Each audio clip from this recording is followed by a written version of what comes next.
je voulais partager ce que je voyais pendant que j'étais en prière. Depuis le matin, j'ai fait la vidéo pour les 30 jours de défi que j'ai donné à plusieurs personnes. Et je sentais juste que ce n'était pas ça le message. Je l'ai préparé, mais je sentais, je pense que je l'ai refait 3 fois, si je n'abuse.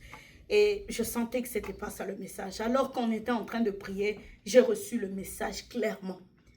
Clairement, j'étais en train de parler en langue et c'est comme si j'entendais. Le Saint-Esprit me donnait la capacité d'entendre ou de traduire ce que je disais en langue. Ce que je recevais, le Seigneur disait, ma gloire est en train de couvrir le monde. Ma gloire est en train de couvrir le monde. Préparez vos cœurs. Et j'entendais, pendant que je parlais en langue, c'est comme si le Saint-Esprit me disait à moi, parle comme Jean-Baptiste a parlé. Et je suis venue parler selon que j'ai reçu dans mon esprit. Jean-Baptiste dans Matthieu 3:2 disait, répentez-vous car le royaume des cieux est proche. Mais cette fois, répentons-nous car le royaume de Dieu est là. Le royaume de Dieu est parmi nous. Il veut se manifester d'une façon que cette génération ne l'a pas expérimenté encore. Mais il me dit, sanctifiez-vous, sanctifiez-vous.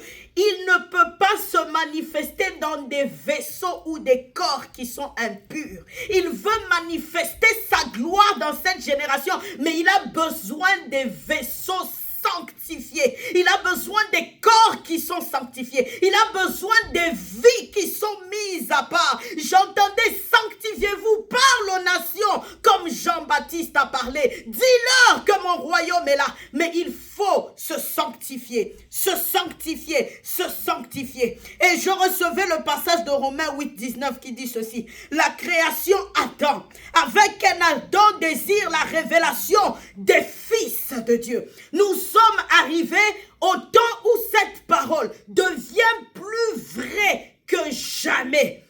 Dieu veut déployer sa puissance sur l'humanité, mais nous devons nous sanctifier.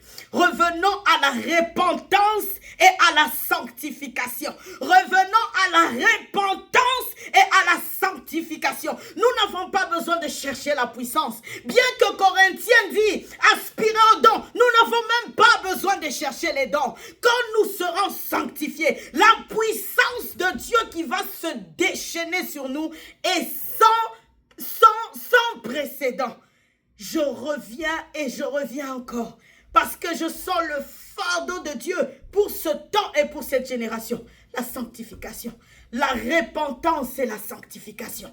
La sanctification, c'est l'arme fatale de l'Église pour désarmer l'ennemi. La sanctification, c'est l'arme fatale des enfants de Dieu pour déparalyser le ténèbre. La sanctification, c'est l'arme fatale pour déséquilibrer l'œuvre du diable.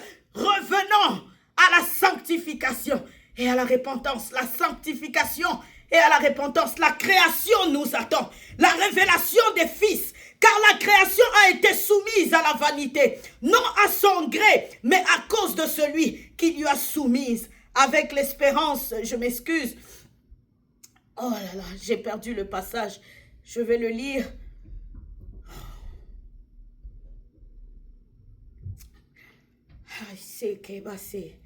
Car la création a été soumise à la vanité, non de son gré, mais à cause de celui qui l'y a soumise, avec l'espérance qu'elle aussi sera affranchie de la servitude de la corruption, pour avoir part à la liberté de la gloire des enfants de Dieu que nous sommes.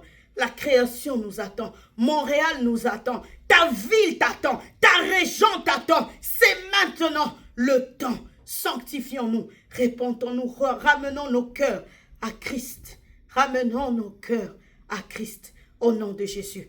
Amen.